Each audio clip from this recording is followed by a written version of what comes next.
by the way. Okay. Hey, everybody. Welcome to the 2022 Wild Card Weekend. I'm your co-host for the event, of course, J&J Sports Express. I'm your co-host, Jeff Cadillac, of course, every week with my co-host, JB Ellis. JB, how you doing this week? It's the playoffs, man. Let's go. How am I doing? It's the best time of year. No hat. I brought no hat for the playoffs. And no clothes. Wild Card Weekend, we're doing no hat. You see how exciting Wow. it is? Wild Card Weekend, no hat. I like that. Sounds good. I tell you something. The Wild Card Weekend, a lot of teams in there. A couple teams backed into the playoffs. A couple teams last weekend didn't really have anything to play for, but they knew their seeding was still going to be the same going forward. So it's an exciting weekend. You got games on Saturday, games on Sunday, and one game culminating on Monday night. So we got 6 games to talk about. We're going through the whole wild card schedule. We'll start off first game on Saturday at 4:35 Eastern Time. You got Seattle, number 7 seed, at San Francisco, number 2 seed. Seattle is getting 10 points on the road at San Francisco. Who do you like in this game, JB? Well, right away you talk about teams that kind of backed into the playoffs. Seattle had a great year. Nobody expected them to win 9 games. Phenomenal job with what they did. But at the same time, towards the end of the year, they weren't as good. They're playing San Francisco, who's a monster. Even with Brock Purdy, the rookie at quarterback, they're going to have all their toys back. All he has to do is manage the game. I think this is going to be a blowout. There's 2 trains of thoughts on this. You have San Francisco and Seattle, which is a division game. And usually with division games, I always say, is it going to be closer than what it would be because it's a division game?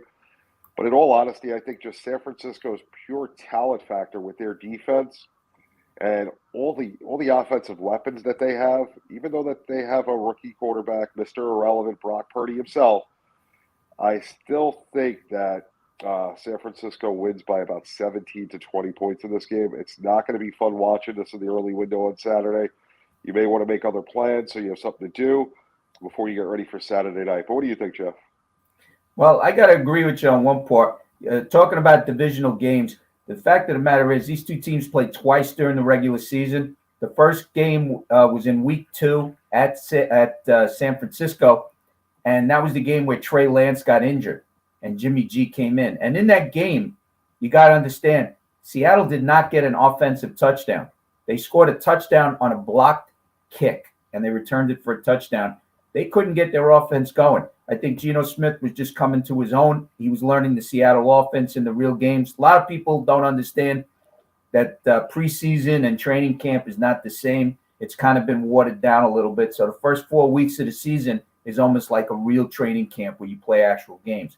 That game against, I'm going to interrupt you. That was actually the best point you made all year because that is so true. Teams do not use the training camp anymore for anything except seeing their rookies and their younger guys they're not sure about. The starters really don't play much. So right. The whole thing about training camp and the preseason, there's 3 reasons for it. You got rookies that learn the NFL game. You got free agents who could show exactly what it is they're all about and possibly get signed with the team. And the NFL veterans, they get back into game shape. That's what it's used for. And they try to prevent injuries by having as little contact as possible during that time. Because if you lose a star player that time for the year, forget it. Your whole season may be down the drain and you haven't even started first week. But that was the game that Trey Lance got injured. He's basically been out for the year with the ankle injury. Jimmy G came in. He kind of played, on the line and everything. He played a very good game. San Francisco won that game 27-7. Then they met later in the season on Thursday night. Now, by this time, the San Francisco machine was going full force, and it was at Seattle on Thursday night. San Francisco was actually ahead in that game 21-3, and they kind of coasted a little bit. And they weren't as big a favorite, but they were still favored on the road. And I liked San Francisco in that game because I thought, hey, Seattle, unfortunately, the Seattle defense, they can't stop the run to save themselves. They gave up like 250 yards one week against the Raiders. They've given up a lot of rushing yards this year. Now, eventually they lost that game 21-13. San Francisco could have actually scored another 2 touchdowns in that game. They could have scored one at the end, but they sat on the ball. I like San Francisco in this game, even if they just go full rush. You got Christian McCaffrey. You got a lot of guys back there, excuse me, who help out. San Francisco is great on both sides of the ball. The only thing they have to shore up is their pass defense. But I don't even think Geno Smith is going to get a chance at that, because the defense, Bosa and company up front, they're going to be on him like crazy, and they're going to stop the run. I like Kenneth Walker. He's been a good rookie. He's good running back for Geno Smith. Geno Smith has actually played very well when the running game has been running very, decent for Seattle. If he has no running game, he's got to pass the ball 40-something times. Forget it. That's a recipe for disaster. I like San Francisco. I agree with you on this one. I think it's going to be a blowout. I see a score like 31-10. I see maybe Seattle getting a dummy touchdown at the end, making it look respectable. But San Francisco, first week here in the playoffs, I think they just roll on. With Brock Purdy's really stepped into the role, and I like him. Question for you, just before we move on. Do you think Detroit or Green Bay would have given San Francisco a better game and had a shot at beating them? I don't. I'm just curious on this. Detroit, honestly, their defense, they've come on lately. They've really come on lately, but they're not a playoff caliber team. Detroit is not a playoff caliber team. They have a lot of deficiencies that a good coach could exploit in the secondary. Detroit got up for Green Bay last week because it was a divisional game. But San Francisco right now is like another animal. You're talking about a team that is really complete. They beat you so many different ways in a game. It's unbelievable. I think they're really rolling. A lot of people didn't even pick them at the beginning of the season. They thought they were going to be like a 500 team. You're talking about a team right now that's so well balanced. Nobody wants to play San Francisco in the playoffs. Nobody. And especially right now, since they're the number 2 seed, you got to go to San Francisco where the crowd is going to be rocking like crazy. I love San Francisco in this matchup. They're my pick of the week. I love them. Bet the house on San Francisco, late at 10 points. All right, let's move on. We got Jacksonville traveling back out to SoFi playing the Chargers. Where No. Sorry, sir. You got the Chargers are traveling to Jacksonville. That's right. You are right. And last time they played, the Jaguars were in SoFi and destroyed them 27-0, if I'm correct. They beat them 38-10. It was during the week. It was during the season. It was week 3 in the season. The Chargers just got walloped by Jacksonville. Trevor Lawrence had one of his best games, and it looked like the Jacksonville Jaguars were going to be like winning like gangbusters the whole season. They had a couple of setbacks, and actually in that game, James Robinson was the running back in that game for Jacksonville. He rushed over 100 yards. He's no longer with the team. He was traded to the Jets. Travis Etienne is the one that's the focus here, the running back. I like the combination. You got the Clemson 1-2 punch with Trevor Lawrence and Etienne. Now, Trevor Lawrence, they need to, LAC, you got Mike Williams because he got injured in a game that didn't matter last week for, the Chargers. It's possible he's questionable, and I don't see him playing this week. And Brandon Staley played a lot of guys he shouldn't have, and they got a little bit banged up for this game against Jacksonville. Now, the crowd in Jacksonville is going to be like going crazy for this game because they haven't seen a playoff game since 2017. They last week also against Tennessee, they were the recipients of a nice fumble and everything. That game could have gone either way. I like Tennessee with the points, but Jacksonville at home is the home dog here. They could actually take apart the Chargers. You have to go back to the tape for that game at the Chargers in week 3. Jacksonville has to, go at them, do a little bit of run, do a little bit of pass, and the defense definitely has to show up. I'm sure there's going to be a little bad taste in the mouth for the Chargers this week, but I like Jacksonville at home winning outright, say about by 3 points. I think it comes down to a field goal at the end. What do you think there, JB? This is a fascinating game. You have the Chargers, who are the most inconsistent good team in football, which I have to blame coaching, and their injuries. Then you have Jacksonville, who had last year's number one pick, who has brought the team to the playoffs with their defense as well. They both stepped up all year. They went to LA and beat the Chargers. They destroyed the Chargers when they were there. Can that happen twice? Are the Chargers going to allow them to, just to beat them again? This is an important game for the Chargers franchise. This isn't, a game that they can look past. Their defense in LA is not as good as it was expected to be at the beginning of the year when they got Khalil Mack, and they made some changes in the secondary. Looking at that and with the changes that have come to Jacksonville, trading Robinson, like you said, now having Etienne in the backfield, and Trevor Lawrence playing like the number one pick that he is, I like Jacksonville in a very close game. And I hate to say that because I like the Chargers team. I just think it's the coaching. I don't think they're there. I'm thinking in a year or two, get a new coach and you keep the core that they have. They're going to be a team that's going to be challenging for the number one seed. But right now, with the coach that they have, the injuries and the inconsistencies, I don't see how they go on the road and beat Jacksonville, which is scary to say. Brandon Staley, let me tell you something. Throughout the course of the season, he makes a lot of suspect play calls. And that's the problem with the Chargers. They have the team. They just don't have the right coach. And I've said this many times. Coaching and players go hand in hand. And the coaching is not there for the Chargers. They have a great quarterback. They have a great talent there in Justin Herbert. He's not being used correctly. There are certain plays that you look at their games, you start scratching your head because you don't understand why are they calling a certain play like that. Then they're doing things topsy-turvy, and they're destroying a lot of careers with the Chargers. And I think if Jacksonville really blows out the Chargers in this game, and it's another like 38-10 kind of game. Oh, he's on the hot seat, big time. I think Staley's gone. I think he would be definitely fired. If he gets blown out, I think so too.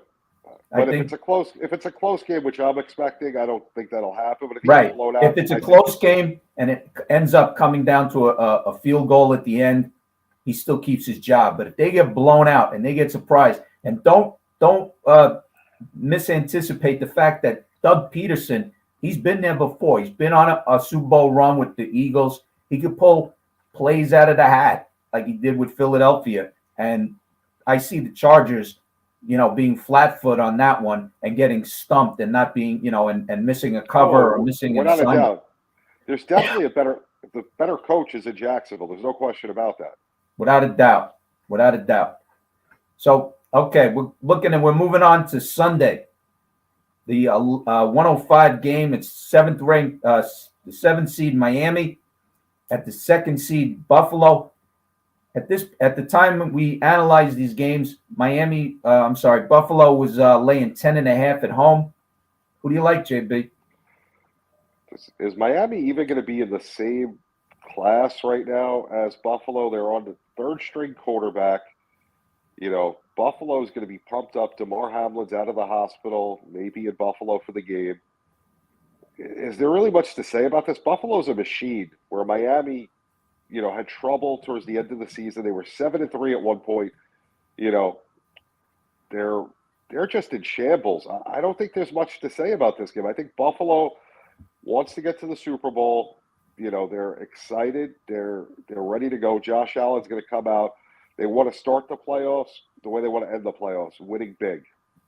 Well, I got to agree with you. Miami, first of all, their defense is not really that good. They brought in Bradley Chubb. They thought it was going to be like a step up. He basically has disappeared, okay? He has not done as much as they signed him to this big extension. He hasn't shown up. The secondary for Miami can get beat. It's not about all the offense. You got Tua. In the offseason, he may be looking at not even playing football anymore. He's had 2 concussions that we know about. Maybe he's had other injuries that we don't know about. He has a lot of decisions to make. You got Skylar Thompson, who's 3rd string, probably thought he was going to be holding a clipboard the whole year.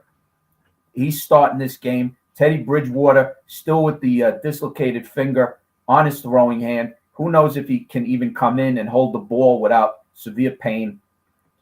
Miami's in trouble. You got your two wide receivers in Waddle and Tyreek Hill, but somebody's got to get them the ball. And the defense does not stop. Remember, in week 3 or week 2 of the season, Miami did beat Buffalo, but they barely beat them because Buffalo had a bounced ball in the end zone. If it was on target, they would have won. And then at the end, they couldn't kick the field goal. They ran out of time. Miami barely beat Buffalo. Then later on in the season, Miami was playing at Buffalo on Christmas Day. They barely lost. They were up 26-21, ended up losing 32-29 in the snowstorm that eventually hit Buffalo. But the thing is that right now, Miami's in shambles, okay? They're a very streaky team. They win a few games. They lost a few games. Buffalo, as long as they don't turn the ball over, this game should be a blowout. They should definitely win by at least 17. If for some reason Josh Allen and company get a little too cocky, and sometimes they have, especially in games versus Minnesota, where they were up 27-10, anything can happen when a turnover happens in a game. You know that. Everybody knows that. It could change the momentum of the game. It could change the complexity of the game. Buffalo has to stay the course. And if, like you said, if DeMar Hamlin comes out and gives a pep talk, I don't know if he'll be at the stadium, but if he gives a pep talk to this team before the game, forget it. It's lights out for Miami. I love Buffalo. Lay the points here, baby. Yeah, I can't see it any other way.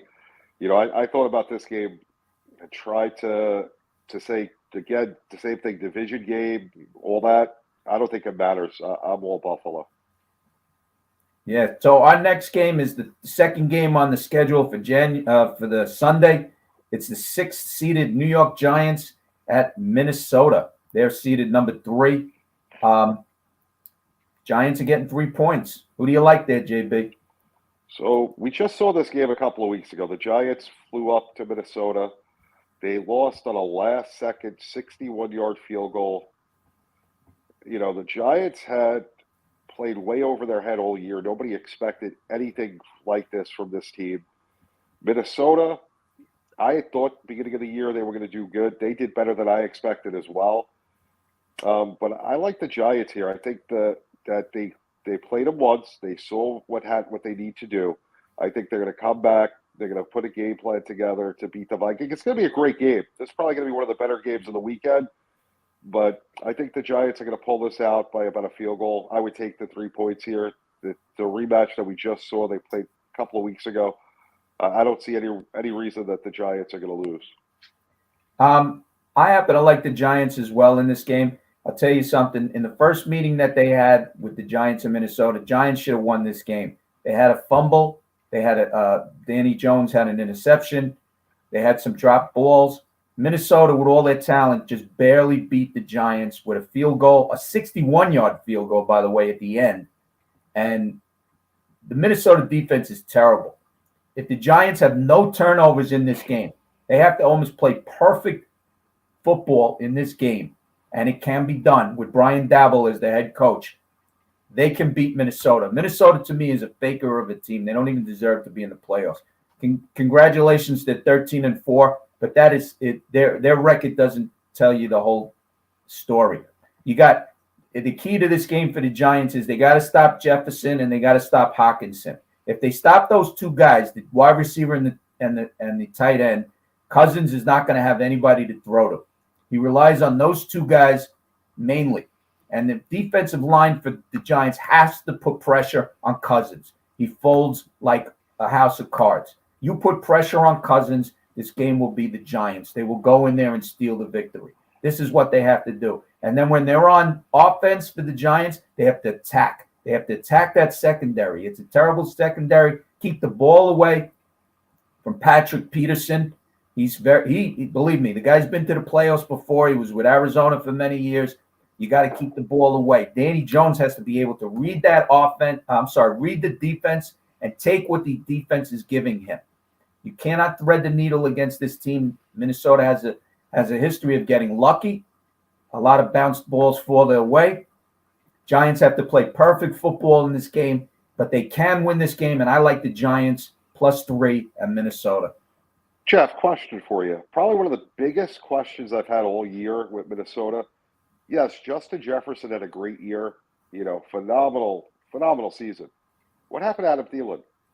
He was really Adam good. Thielen has become like a secondary citizen over there in Minnesota. I don't know what happened to him, but maybe he's injured. Maybe, he lost a step.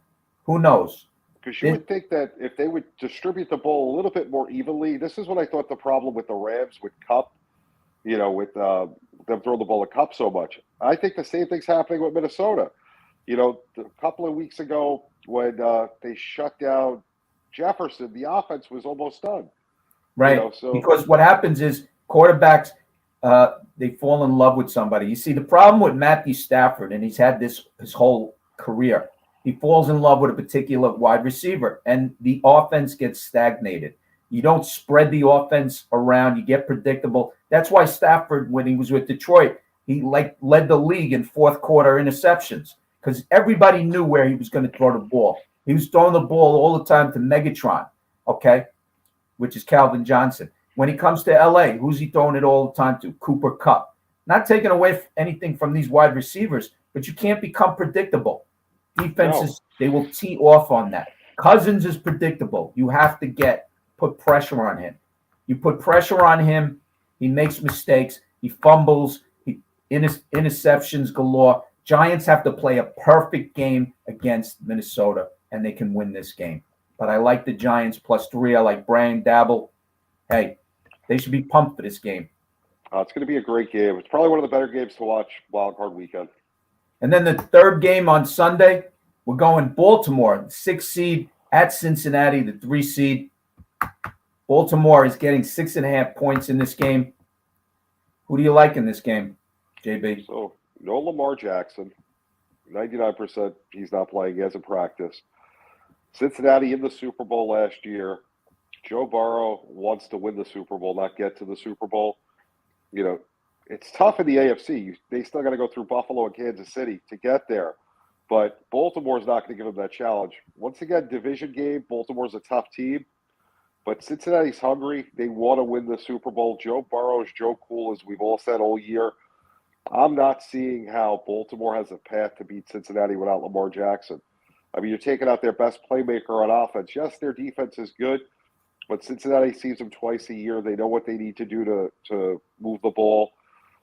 Cincinnati's had a good year. They have, tremendous wide receivers in Jamar Chase, T. Higgins, Boyd. Joe Mixon's a good running back. Joe Burrow is one of the top quarterbacks in the league. Their defense played really well all year. Not the greatest, but, mid-pack defense. I'm not seeing how Baltimore has a path to get past this game or even cover the 6.5 point spread. Well, considering that there's no Lamar Jackson, let me just backtrack a little bit. These guys played 2 times during the season. In the first meeting on Sunday night, Baltimore needed a big field goal by Justin Tucker to win the game, and that was with Lamar Jackson in the game, okay? He was the starting quarterback. The problem with Baltimore is they have a third-string quarterback in Anthony Brown. Tyler Huntley may play. He's practiced a little bit yesterday, but it's a running game for Baltimore. And if Baltimore sticks to the running game, they may make this game competitive, but I don't see it happening for a while because Joe Burrow and company, they're gonna attack Baltimore. The secondary for Baltimore, which I've said all season, is terrible. Cincinnati knows that. Everybody knows that. They get beat a lot. Marcus Peters, he's terrible. Everywhere he's gone, he gets burned. Joe Burrow is like a surgeon. He takes what the defense gives you. He knows exactly what to do. If he sees that they're giving up the run game, they're going to go high on the run. I like the way Cincinnati attacks it. The defense has also been playing lights out lately. They've been winning games left and right. Nobody's really talking about Cincinnati in the AFC. They're talking about Buffalo. They're talking about Kansas City. But they're talking about how, the game, if Buffalo does play at Kansas City, whether or not, the game's going to be in Atlanta now. They found a neutral site. Who knows? It might be Cincinnati versus Kansas City. And we'll see what happens because Cincinnati has beaten Kansas City during the season. So we'll see what's what. But I love Cincinnati in this game. I lay the 6.5 points. They should win by at least 10 points. This is another game that, Joe Burrow is on display here, and I like their chances here. Baltimore, who knows if Lamar Jackson is even back with Baltimore next year. He's got that knee problem. we'll see what's what. But, I like Cincinnati in this game, big time. Oh, we're agreeing pretty much all the way down the board for almost the same reasons. Almost. This is scary. Let's see the last game. Okay, Monday Night Football. It's the believe it or not, the fifth seeded Dallas Cowboys at the fourth seeded Tampa Bay Buccaneers. Tampa Bay is the home dog getting 3. Who do you like in this game, JB? Are you really going to go against Tom Brady in the first round of the playoffs against the Dallas Cowboys, who can't get out of their own way? Is there any reason in the world why I would take Dallas? With Dak Prescott, who was out how many games through the most interceptions almost? No, thank you. In 12 games, he threw 15 interceptions. Give me Tom Brady, the guy who knows how to win, the guy who is down points multiple times this year, came out with game-winning drives. All he does is win Super Bowls. How many does he have? 7. More than any of the teams in the NFL. On a Monday night in prime time, there's no reason in the world to go against Tom Brady. You know what? If you lose and you have Tom Brady, at least you can say you took the right bet. Well, I'm not saying that Dallas didn't have a good year, but Dak is not the guy to lead them. He did not have a good year. They finally started to give the ball to Zeke a little bit more towards the end of the year when Pollard wasn't playing as much because he got hurt and whatever happened. But that two-headed combination was huge, and they just didn't know how to use Zeke in that flow. And they throw the ball way too much when they have two of the best running backs in the NFL. So why in the world would I want to take Dallas? Tampa Bay by about 7. Okay, well, first of all, what I want to say is that I have a good friend of mine who's a Dallas Cowboy fan his whole life. I've said this throughout the last 5 weeks of the season. His biggest fear, and it's come to fruition, that the Dallas Cowboys are going to have to go on the road and play whoever won the NFC South. And worst case scenario was that they'd have to play at Tampa Bay with Tom Brady. He is fearful of this game. He's been fearful of this game for 5 weeks, and now his worst fear comes to fruition. I like Tampa Bay in this game. Dak Prescott shows he's a 4th-round draft choice at best. Last week against Washington, he went 14 for 37. I mean, come on. What kind of stats are that? That's ridiculous. You're talking about Tampa Bay. These two teams met first week of the season at Dallas. Tampa Bay won 19-3. I don't like Dak in big games. Tampa Bay, Tom Brady. I like what I've seen in the last part of this season. They never let down. Tampa Bay, hey, they made a nice run at the beginning of the season. Midway through, everybody thought Tampa Bay was done. Tom Brady was done. He has shown signs. Maybe he wants to go out with a bang. I like Tampa Bay in this game. They have to get the run game going, though. The run game for Tampa Bay at the beginning of the season was the big letdown. Later in the end of the season, they've been using it more. And when they beat Dallas in the first week, Leonard Fournette had 150 yards rushing, and they thought they were going to go heavy. But that offensive line for Tampa Bay, they have to play tough. They have to open holes. Dallas's problem is they don't play well against the run. They play well against the pass, but they don't play well against the run. And if Tampa can exploit that run and go heavy on the run, Tom Brady will pick these guys apart because they're going to be thinking run, and he's going to go pass, and it's going to be all over. Dallas, on the other hand, you don't know what team you get come week to week. You really don't. I think if Dallas loses big here, Mike McCarthy could lose his job big time. A lot of things have been swirling, Sean Payton, this and that and everything. The team is what it is. Dallas Cowboys, I don't think they're going to the Super Bowl. Eventually, they're going to lose to somebody, and it might be this week against Tampa Bay. I like, Tampa Bay at home getting points. You got to take them here. I like Tampa Bay. I think they win by 7. I agree with you on this one. And Tampa Bay moves on. Dallas goes home. No fun this week. We didn't really disagree. So where can people find you? Well, since Better Sports Network end of the season, hey, if I'm on, I usually let people know on Twitter. I was writing for sportskeeda.com this past season. Also, in the betting section, all the articles are still up there. You can find me on Twitter at Jeff Cadillac 1. Best bet of the week is posted today on Friday. You can find my website at jeffcadillac.com. I got all stats and analysis of all the wild card playoff games. And always with you here, JB, on the J&J Sports Express, usually on Wednesdays, but this week on Friday. We'll be back Wednesday night. It was a we wanted to do some extra research with the injuries in Miami, and I think it was well worth it. But we'll see you guys next week. JB _ the program. Have a good week. Enjoy the game. See you on Wednesday.